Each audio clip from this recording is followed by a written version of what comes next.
प्रेम एक अनुपम अवस्था है।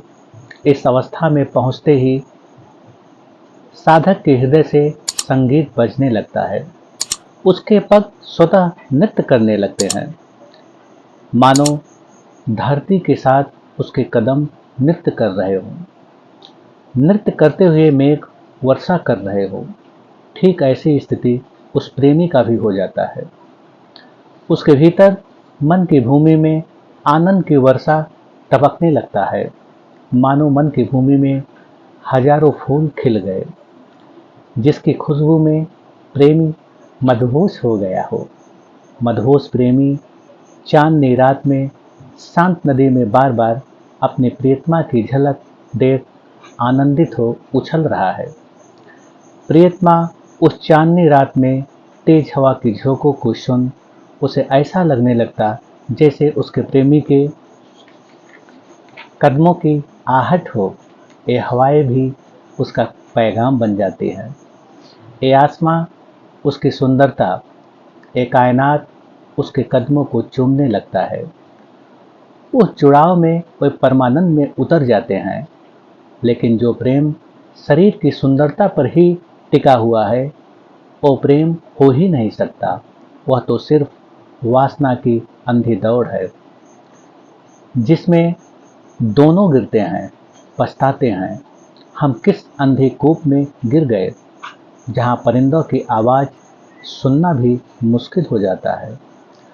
वे तो अंधेरे के आगोश में समा जाते हैं।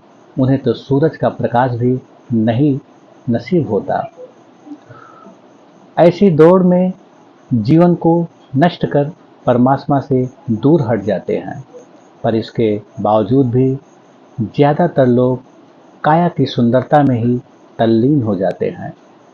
थोड़े समय के लिए स्वयं को खुशनसीब समझते हैं, पर जैसे जैसे सुंदरता घटती है, उसके मन की पीड़ा बढ़ने लगता है।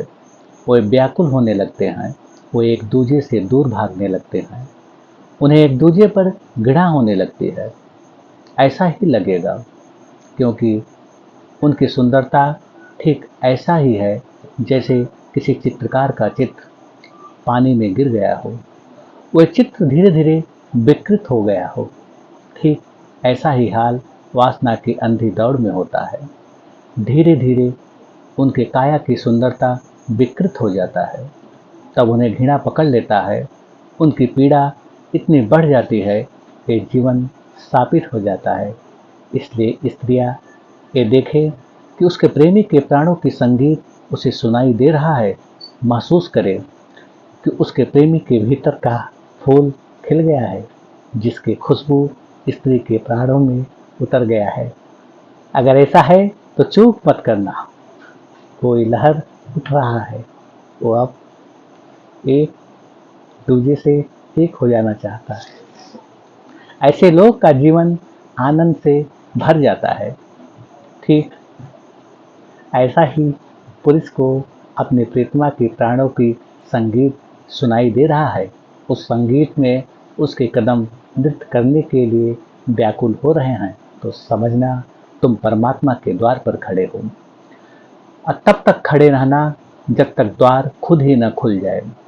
ऐसे प्रेमियों में परमात्मा ही नृत्य करता है, वही विचरण करता है। उसकी कृपा से जगत में हजारों फूल खिल जाते हैं। ओम शांति।